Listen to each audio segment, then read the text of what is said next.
Ang pagkakamali sa pantalan ng Maynila, isang pagtatapat.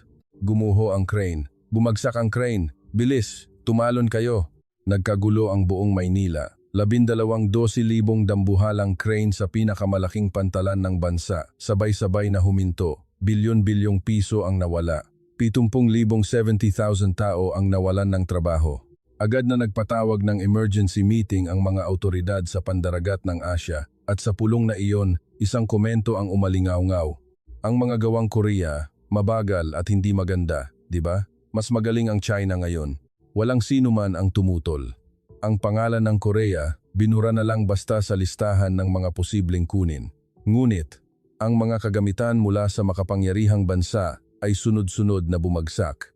At sa gitna ng lahat ng ito, isang bagay ang nanatiling nakatayo at gumagana. Hindi ito galing sa China, hindi rin sa Europa. Ito ay gawa ng Republika ng Korea. Walang magarbong anunsyo. Ang tanging patunay ay isang crane na sa loob ng 35 taon ay hindi kailanman huminto. At dahil dito, maging ang pinakamaselang bansa, ang Japan, ay napayuko. Ang tatlong mahahalagang pangyayari sa loob ng 6 na buwan. Ibubunyag ko ang lahat sa pagtatapos ng video na ito. Kung hindi ka pa nakasubscribe, gawin mo na ngayon. Hindi masasayang ang oras mo sa channel na ito. Bago iyon, malaking tulong kung pipindutin mo ang subscribe at like. Mag-iwan ng komento. Ang galing ng Korea. Hayaan ninyong ipakilala ko ang aking sarili. Ako si Ramon De Castro. Dati akong Undersecretary sa Department of Transportation ng Pilipinas. Ako ang may hawak ng pinal na desisyon para sa modernisasyon ng pinakamalaking pantalan sa Maynila. Ngayon, wala na ako sa lahat ng aking posisyon. Narito ako ngayon upang ipagtapat sa inyo ang pinakamalaking pagkakamaling nagawa ko. Ang Korea? Sa totoo lang, sasabihin ko sa inyo, ni minsan ay hindi ko itinuring ang Korea bilang isang bansang malakas sa teknolohiya. Nariyan ang Germany, ang Japan, at ang China. Bakit ko pa pipiliin ang Korea? Lahat ng opisyal sa paligid ko ay ganoon din ang iniisip. Para sa amin, ang Korea ay isang bansa lang na magaling gumawa ng mga K-drama. Noong 2024, inihayag ng gobyerno ng Pilipinas ang isang napakalaking proyekto, ang ganap na pagbabago sa pinakamalaking pantalan ng Maynila. Isa itong pambansang proyekto na may budget na higit sa 10 bilyong dolyar. Ito ang ambisyosong plano ng Pilipinas na maging sentro ng lohistika sa Timog Silangang Asya. Kung sino man ang makakakuha ng proyektong ito ay maaaring magpabago sa takbo ng industriya ng pagbabarko sa Asya. Ako ang itinalagang pinuno ng proyektong ito. Nang ilabas ang imbitasyon para sa mga bid, dumagsa ang mga kumpanya mula sa buong mundo. Dumating ang isang malaking heavy equipment company mula sa Europa at isang higanteng state-owned enterprise mula sa China. At mula sa Korea, isang kumpanya ang tahimik na nagsumite ng kanilang mga dokumento. Sa kabuuan, 4 na kumpanya mula sa 7 bansa ang naglaban-laban. Ngunit sa isip ko, mayroon na akong napili. Aaminin ko, para sa akin, ang proyektong ito ay hindi para sa bansa. Kung magtatagumpay ako rito, maaari akong ma-promote bilang kalihim sekretary. Ang tanging layunin ko ay makatipid sa budget hanggat maaari upang maiulat ito sa Pangulo. Simple lang ang nasa isip ko, piliin ang pinakamura. Noon ko lang nalaman, pagkatapos ng 6 na buwan, kung gaano kahangal ang desisyong iyon. Dumating ang araw ng pagbubukas ng mga bid.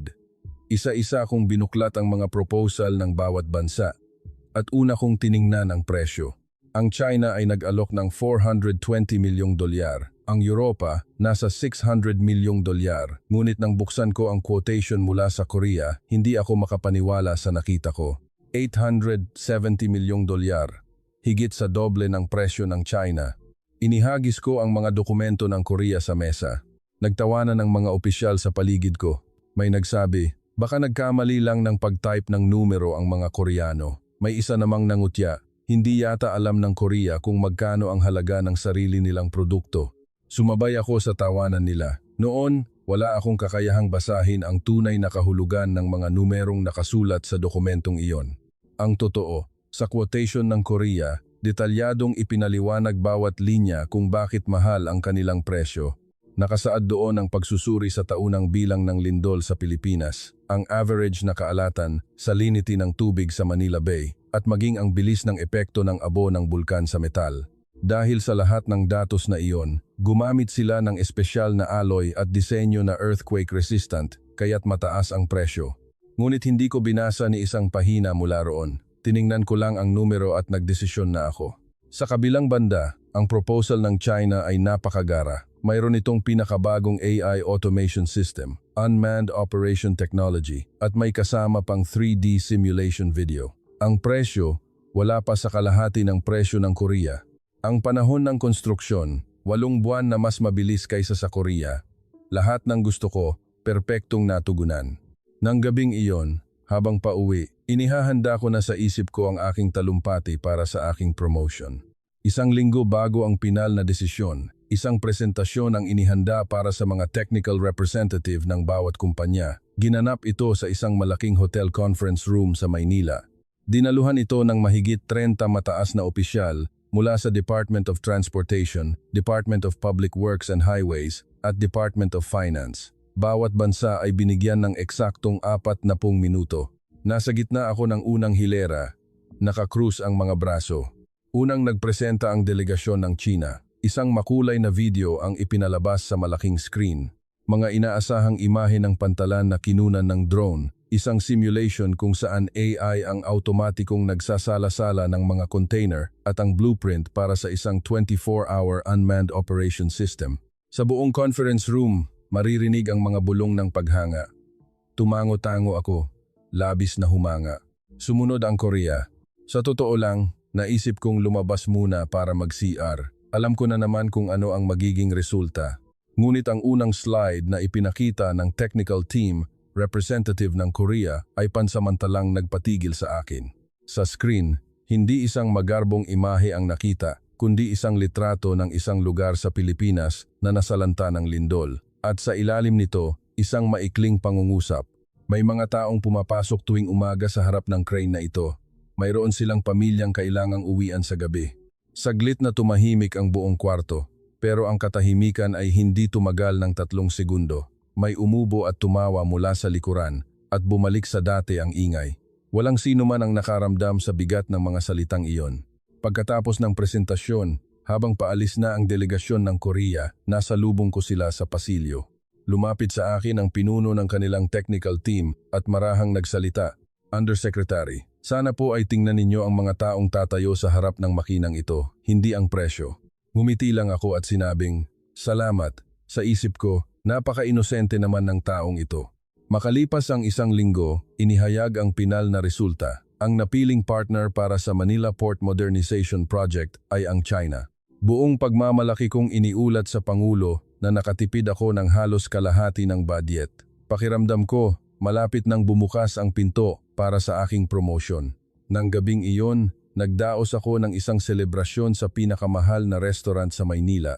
Ang mga salitang binitiwan ng Koreanong tekniko ay tuluyan ng nabura sa aking alaala.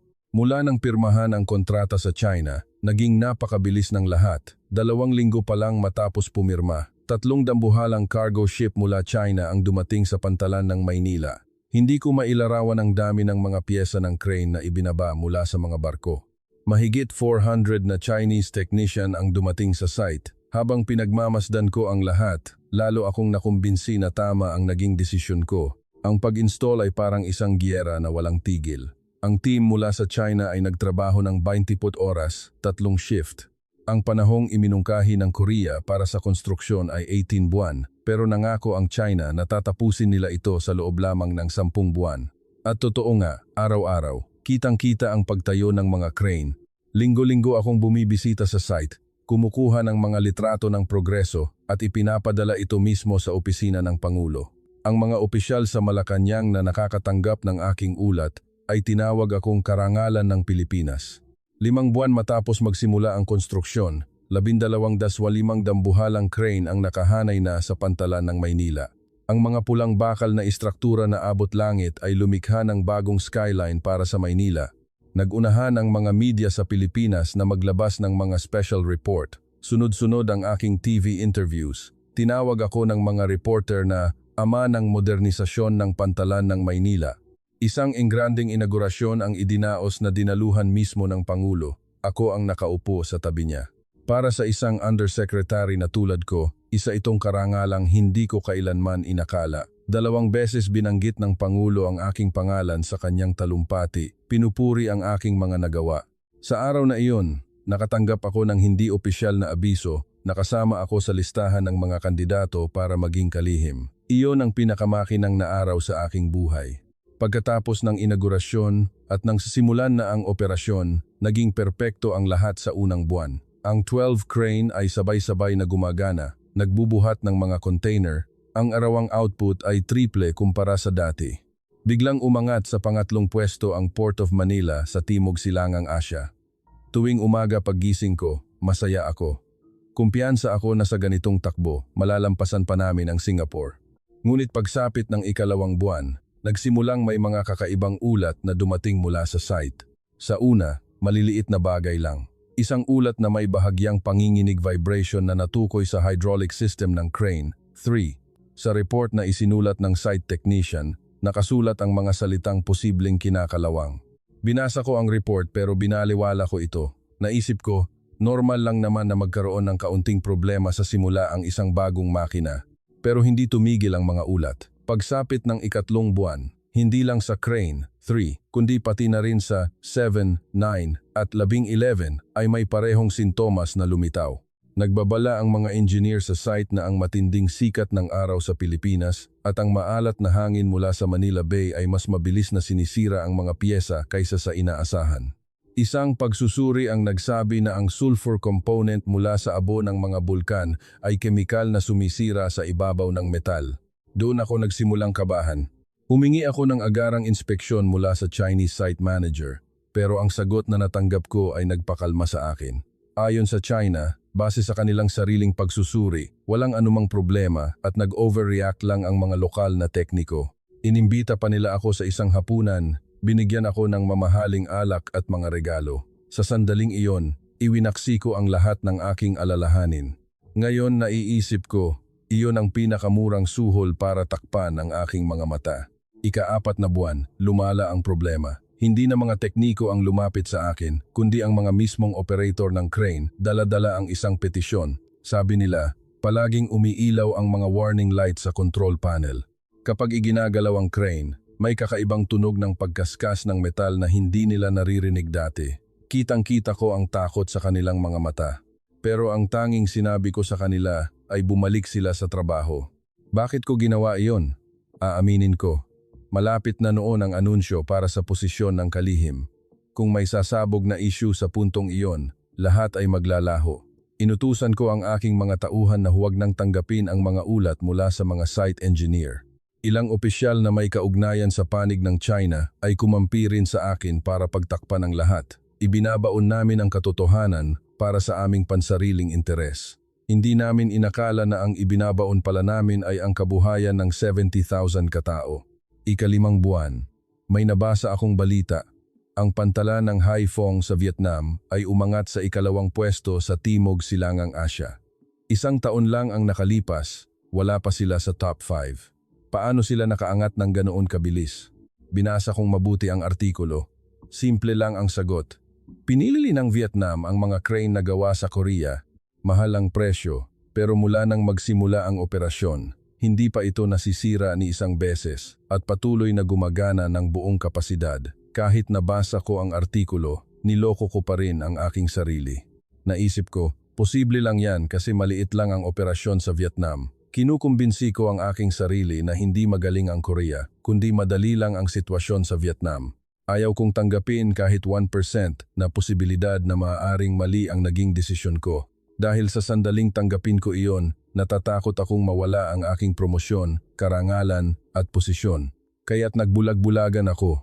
Lumipas ang 5 buwan. Sa panlabas, mukha pa ring maganda ang pantalan ng Maynila. Ang 12 pulang crane na nakatayo ay tila simbolo ng karangalan ng Pilipinas. Ngunit sa loob, sa mga lugar na hindi nakikita, ang alat, sulfur at halumigmig ay walang tigil nang inangat-ngat ang mga bakal. Sa labas, mukhang maayos, pero sa loob, nabubulok na, katulad ko noon. At sa ika-6 na buwan, isang madaling araw, nagising ako sa tunog ng telepono. Tawag mula sa Emergency Operations Center ng Department of Transportation. Ang boses sa kabilang linya ay nanginginig.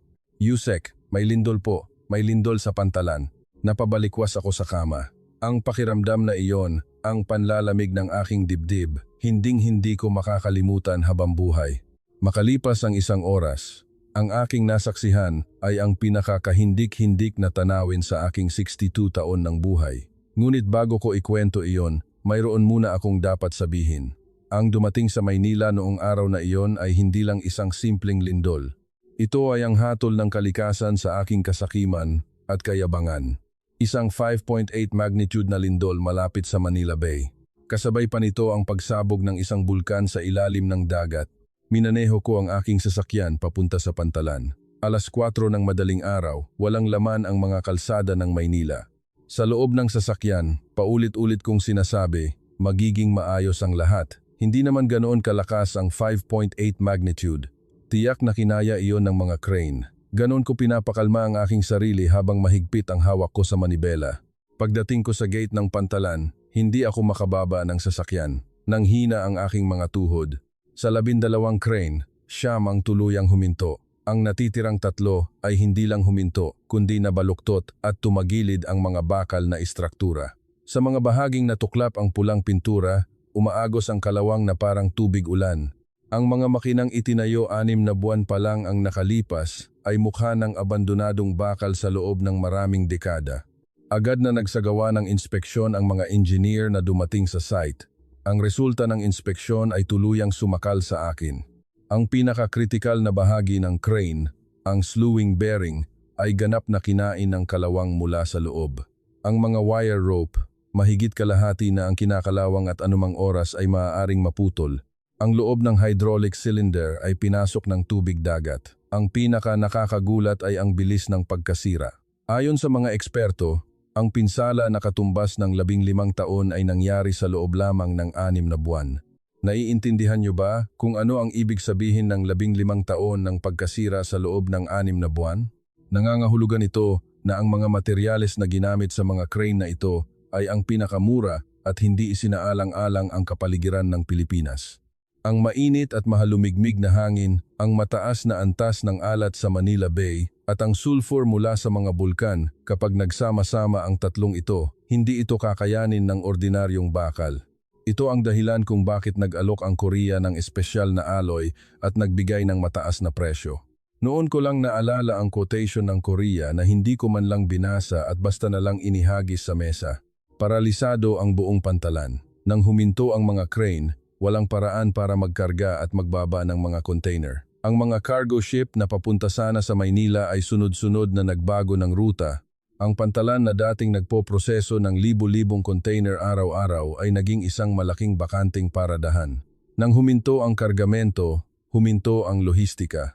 Nang huminto ang lohistika, huminto ang mga pabrika.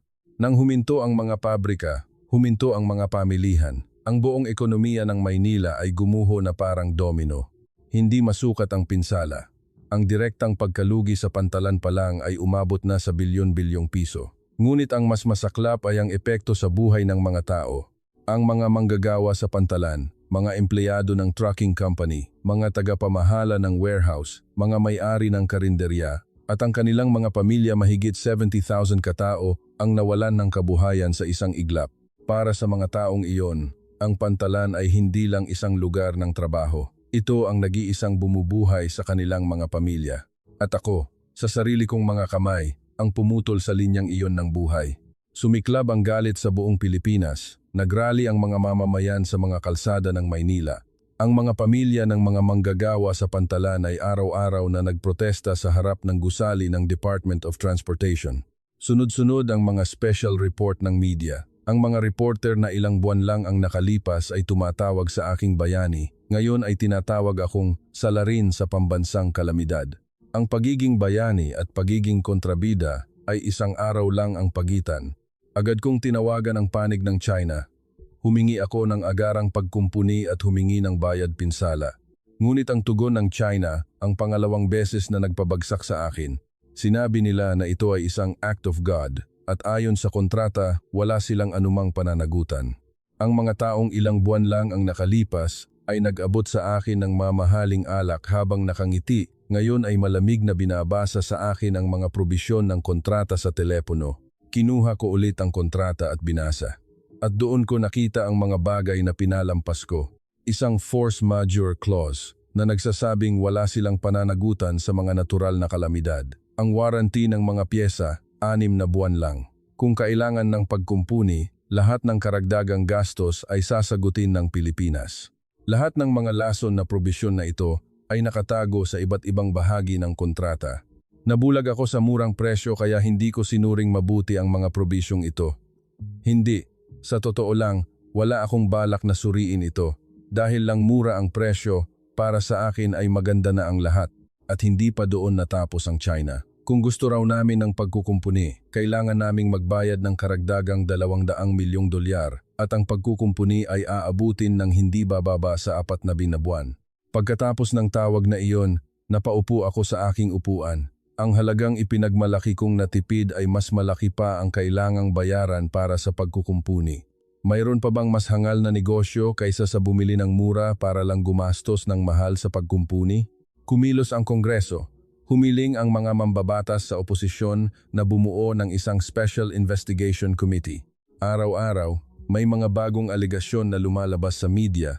Ang ugnayan sa pagitan ng kumpanya ng China at ng mga opisyal ng Pilipinas, ang sistematikong pagbabaliwala sa mga babala ng mga site engineer, at ang daloy ng pera para sa lobbying sa proseso ng bidding isa-isang lumabas ang lahat. Ang pangalan ko ay nasa sentro ng lahat ng mga aligasyong iyon.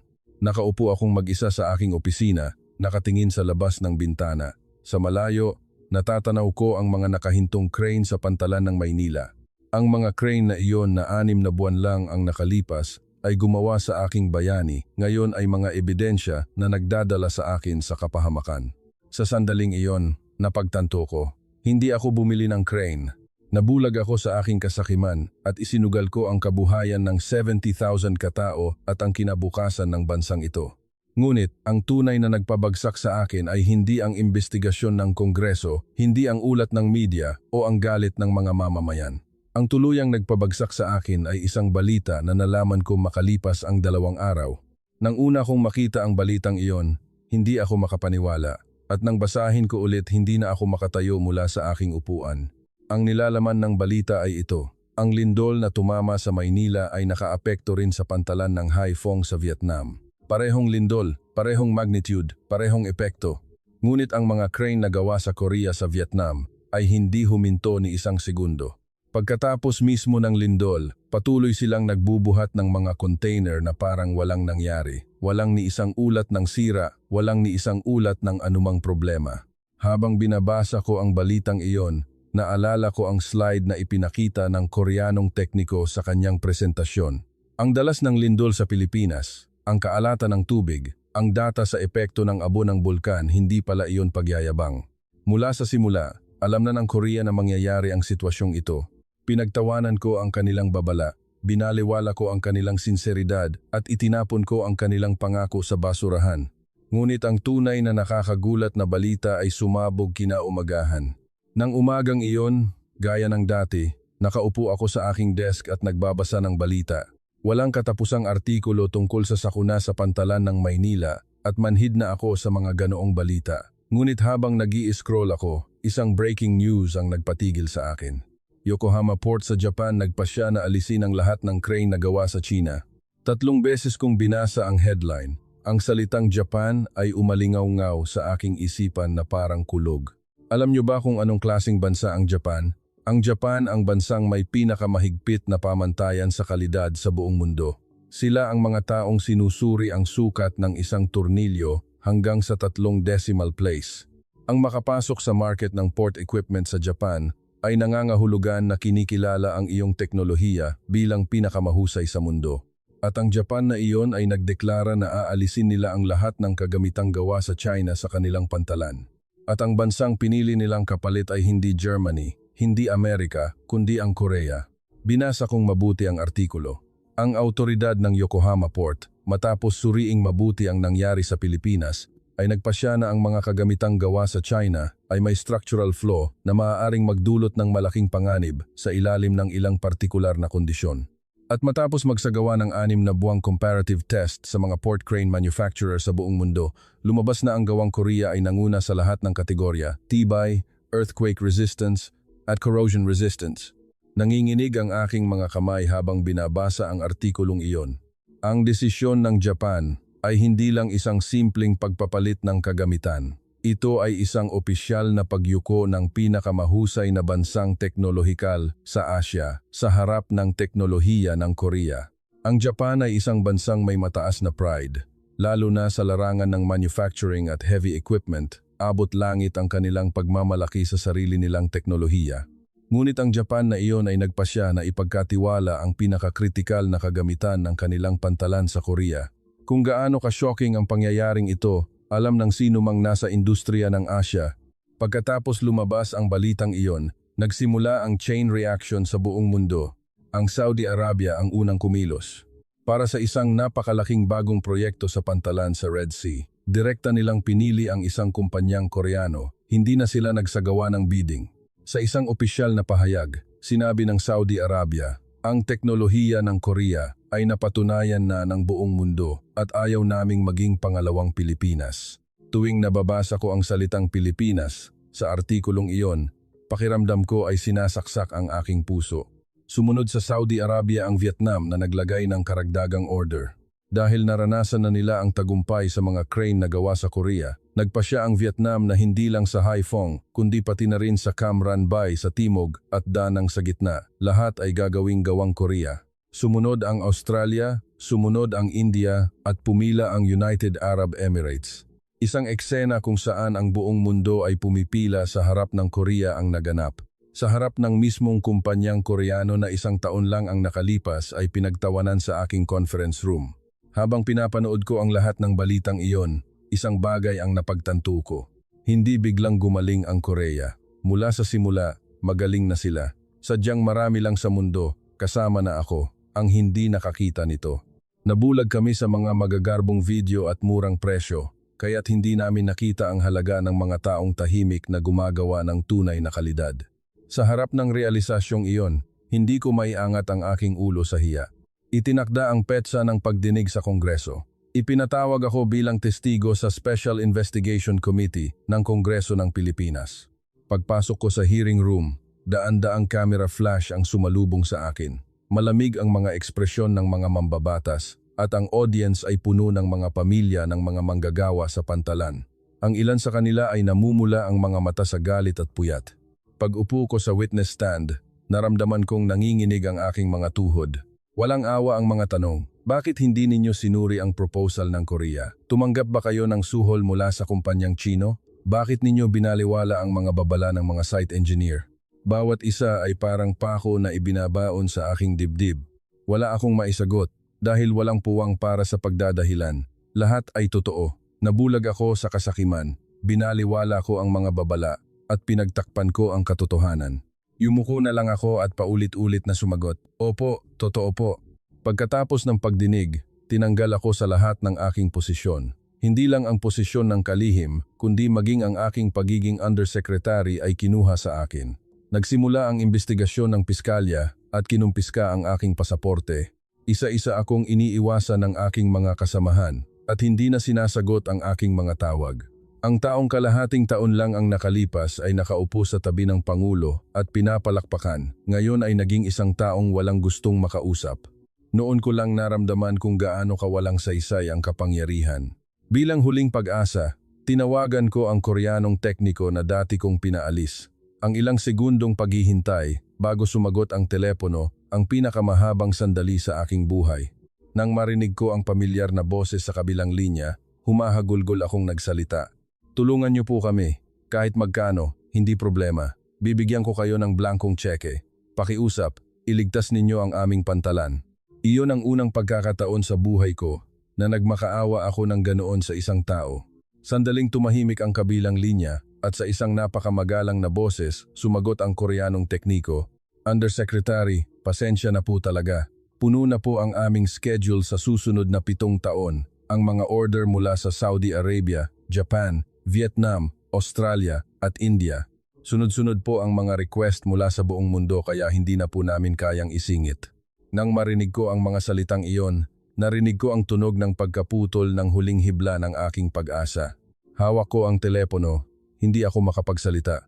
Ang Koreanong tekniko ay hindi rin nagsalita. Matapos ang ilang segundong katahimikan, maingat siyang nagdagdag ng isang pangungusap.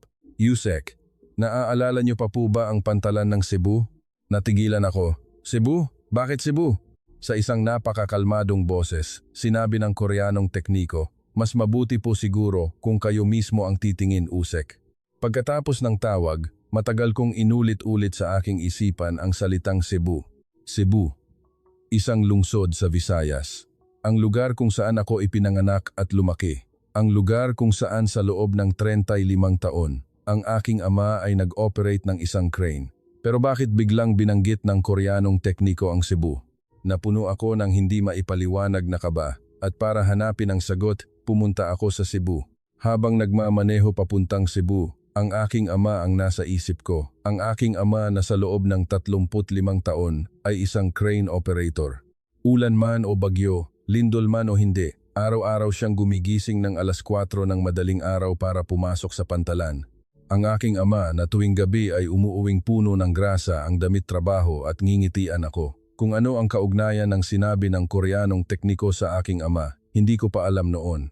Mula Maynila, lumipad ako papuntang Cebu. Pagdating ko, naamoy ko agad ang hangin ng dagat. Biglang bumalik ang mga alaala noong bata ako. Hawak ang kamay ni Itay habang naglalakad sa pantalan. Alas 7 ng umaga, ipinarada ko ang aking sasakyan sa harap ng gate ng pantalan ng Cebu. Ang pantalan, halos walang pinagbago mula 30 taon na ang nakalipas. Mga lumang bodega, kinakalawang na bakod at ang mga crane na nakatayo sa pier.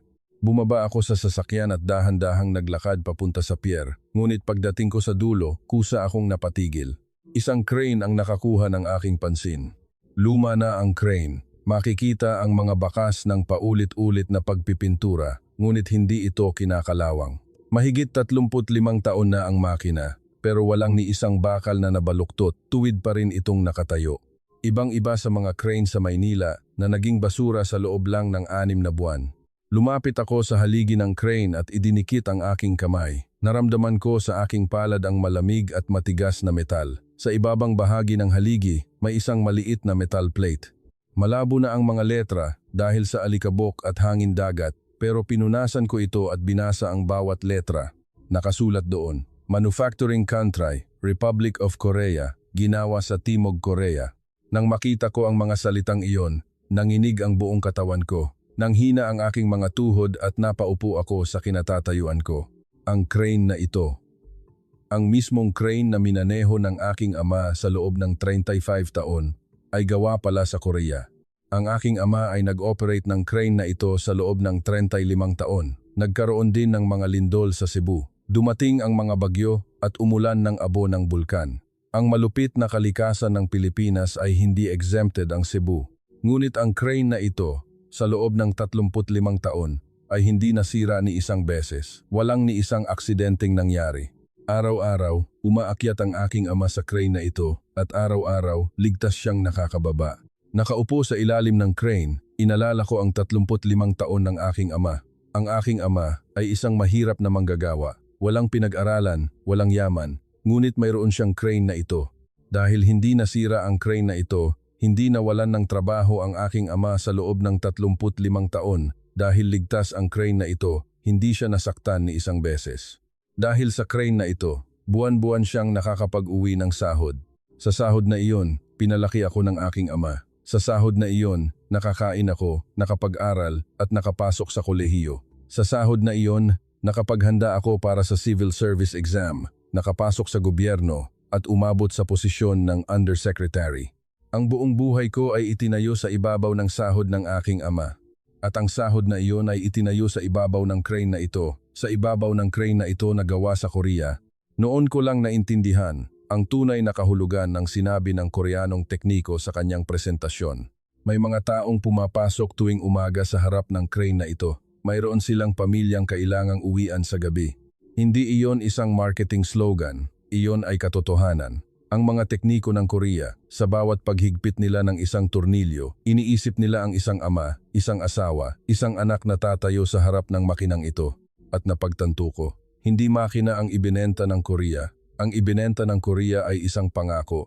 Isang pangako na ang taong aakyat sa crane na ito ngayong umaga ay ligtas na makakabalik sa kanyang pamilya ngayong gabi. Isang panunumpa na kahit lumipas ang 30 taon, kahit may lindol o bagyo, ang pangakong ito ay hindi masisira. Iyon ang tunay na dahilan kung bakit mahal ang presyo ng Korea. Ang bigat ng pangakong iyon, ngayon ko lang naintindihan. Tumayo ako mula sa ilalim ng crane at dahan-dahang naglakad sa pantalan. Naglakad ako sa landas na araw-araw na tinatahak ng aking ama. Sa dulo ng pier, tumingin ako sa dagat. 5 taon nang pumanaw ang aking ama. Pagkatapos magretiro, namuhay siya ng payapa at tahimik na pumanaw. Sa loob ng 35 taon niyang pagtatrabaho, marami siyang nakitang kasamahan na nasaktan sa mga aksidente sa crane, ngunit siya mismo ay hindi nasaktan ni isang beses. Akala ko noon, swerte lang ang aking ama. Ngunit hindi pala iyon swerte. Iyon ay ang pangako ng Korea. Isang pangako na ginawa ng mga hindi kilalang tekniko sa isang pabrika sa Korea, libo-libong kilometro ang layo habang maingat na hinihigpitan ang bawat turnilyo. Ang pangakong iyon ang nagprotekta sa aking ama sa loob ng 35 taon, ang nagpauwi sa kanya ng ligtas, at sa huli, ang lumikha sa akin. Sa harap ng katotohanan iyon, gumuho ang aking mundo. Hindi ko alam kung sino ang mga Koreanong tekniko na gumawa ng crane na ito. Hindi ko alam ang kanilang mga pangalan o mukha. Ngunit 35 taon na ang nakalipas, habang ginagawa nila ang crane na ito, malamang na iniisip nila ang aking ama. O mas tama, hindi lang ang aking ama, kundi ang maraming mga ama na tatayo sa harap ng crane na ito. Iyon ang puso ng mga tekniko ng bansang tinatawag na Korea, at ang pusong iyon pinagtawanan ko at pinaalis. Umalis ako sa pantalan at sumakay sa kotse. Nagtungo ako sa sementeryo sa labas ng Cebu kung saan nakalibing ang aking ama. Habang nagmamaneho, hindi tumigil ang aking mga luha. Hindi ko na makita ang daan dahil sa dami ng luha, pero hindi ko maihinto ang sasakyan. Ang tanging nasa isip ko ay kailangan kong makarating agad kay Itay. Kailangan kong ipagtapat sa harap niya kung gaano ako kahangal. Pagdating ko sa sementeryo, katanghalian na, matindi ang sikat ng araw. Lumuhod ako sa harap ng puntod ng aking ama at umiyak ako ng malakas. Sa aking 62 taon ng buhay, ngayon lang ako umiyak ng ganoon. Itay, patawad po. Ang bansang nagprotekta sa inyo, ang pangakong nagpalaki sa akin, ako mismo ang nagtaboy. Niyakap ko ang lapida at matagal na umiyak. Walang sagot mula sa aking ama, ngunit alam ko kung ano ang sasabihin niya. Kung buhay siya, ito ang sasabihin niya, Ramon, pwedeng magkamali ang tao, pero wag mong uulitin ang parehong pagkakamali. Sa harap ng kanyang puntod, nanumpa ako. Hindi na ako muling magpapadala sa mga numero. Hindi ko na muling babaliwalain ang halaga ng mga taong tahimik na gumagawa ng tunay na kalidad. Itay, ipinapangako ko po. Hindi ko alam kung gaano ako katagal na umiyak sa harap ng puntod. Nang mahimasmasan ako, palubog na ang araw at kulay kahel na ang langit sa ibabaw ng sementeryo. Hindi ko man lang pinagpag ang putik sa aking mga tuhod, matagal akong nakaupo. Sa bawat ihip ng hangin, gumagalaw ang mga puno sa tabi ng sementeryo at ang tunog ay parang buntong hininga ng aking ama. Doon, binalikan ko ang buong buhay ko. Kinahiya ko ang aking ama. Noong bata ako, ang mga ama ng aking mga kaibigan ay mga opisyal ng gobyerno, mga negosyante, pero ang ama ko lang ang isang manggagawa na nag-operate ng crane sa pantalan. Ikinahihiya ko. Kapag pumupunta siya sa eskwelahan na suot ang kanyang damit na puno ng grasa, tatalikod ako. Nang makapasok ako sa kolehiyo at maging isang opisyal, hindi ko na binanggit ang trabaho ng aking ama. Kahit noong naging undersecretary ako, hindi ko kailanman ikinuwento ang tungkol sa pantalan. Ngunit ngayon, kung iisipin ko, mas dakila pa pala ang aking ama kaysa sa akin. Sa loob ng 35 taon, hindi siya lumiban sa trabaho ni isang araw. Pumasok siya kahit umuulan, kahit may lindol, kahit may sakit. Ang dahilan, iisa lang, para buhayin ang pamilya. Hindi siya nagreklamo ni isang beses. Hindi niya isinumpa ang kanyang buhay. Tahimik siyang umaakyat sa crane, tahimik na nagtatrabaho, at tahimik na umuuwi. Ang katahimikang iyon ay katulad ng sa mga Koreanong tekniko. Ang mga Koreanong tekniko ay hindi gumawa ng magagarbong video. Hindi sila nagpresenta ng mayabang. Hindi sila nanuhol ng mamahaling alak. Sila ay tahimik lang na naghigpit ng tornilyo, tahimik na nagweld, at tahimik na paulit-ulit na nagtest para sa iisang pangako, ang protektahan ang buhay ng taong tatayo sa harap ng makinang ito. Ang aking ama at ang mga Koreanong tekniko, iisang klase sila ng mga tao. Nang araw na iyon, habang pabalik ako mula Cebu papuntang Maynila, isang desisyon ang aking ginawa. Kung mayroon man akong magagawa, ito ay ang ibahagi ang kwentong ito sa mundo. Ang pagkakamaling nagawa ko, ang katotohanang binaliwala ko, ang mga bagay na huli ko nang napagtanto, kailangan kong ipaalam ito kahit sa isang tao man lang. Kaya't narito ako ngayon, nakakahiya, pero narito ako, inilalantad ang lahat ng aking kamalian. Mayroon akong isang tanong sa inyo. Kapag pumipili kayo ng isang bagay, ano ang una ninyong tinitingnan? Ang presyo ba? Ang magarbong anyo? Ang matatamis na salita? Ganoon din ako, mga numero lang ang tiningnan ko. Naniwala ako na ang pinakamura ang pinakamahusay. Ngunit ang paniniwalang iyon ang nagpabagsak sa kabuhayan ng 70,000 katao, nagparalisa sa pantalan ng isang bansa at nagdala sa aking buhay sa kapahamakan. Ang tunay na halaga ay nasa mga lugar na hindi nakikita, nakatago sa likod ng mga numero sa quotation, nasa loob ng molecular structure ng special alloy, nasa loob ng mga kalkulasyon ng earthquake-resistant design, at nasa loob ng kapal ng anti-corrosion coating. At higit sa lahat, nasa puso ng isang tekniko na iniisip ang taong tatayo sa harap ng makinang ito. Ang Korea, ang hindi nakikitang halaga na iyon ang kanilang ibinebenta, at hindi ko iyon nakita. Ang pantalan ng Maynila ay hindi pa rin na ibabalik sa dati. Ang 12 crane na gawa sa China ay lahat na itinapon. Aabutin daw ng hindi bababa sa 3 taon bago makapagpasok ng mga bagong kagamitan. Sa loob ng 3 taon na iyon, ang pinsalang ekonomikal na mawawala sa Pilipinas ay 10 beses na mas malaki kaysa sa halagang una kong ipinagmalaking natipid. Bumili ng mura para magbayad ng mahal, ito ang pamana na iniwan ko sa Pilipinas. At ang pasanin na iyon ay habambuhay kong dadalhin. Sa kabilang banda, ang mga bansang pumili ng mga crane na gawa sa Korea hanggang ngayon ay walang tigil na gumagana. Sa pantalan ng Vietnam, sa pantalan ng Saudi Arabia, sa Yokohama ng Japan, ang mga crane na gawa sa Korea ay tahimik pa ring nagbubuhat ng mga container. Hindi sila humihinto kahit may lindol, nananatiling matatag kahit may bagyo, at kahit lumipas ang 10 o 20 taon, nananatili sila sa kanilang orihinal na anyo. Sa ibabaw ng mga crane na iyon, libo-libong mga ama ang ligtas na nagtatrabaho araw-araw. Minsan, bumibisita pa rin ako sa pantalan ng Cebu para tingnan ang crane na gawa sa Korea na minaneho ng aking ama. Ang crane na iyon ay nandoon pa rin. Mahigit 35 taon na, pero tuwid pa rin, matatag pa rin.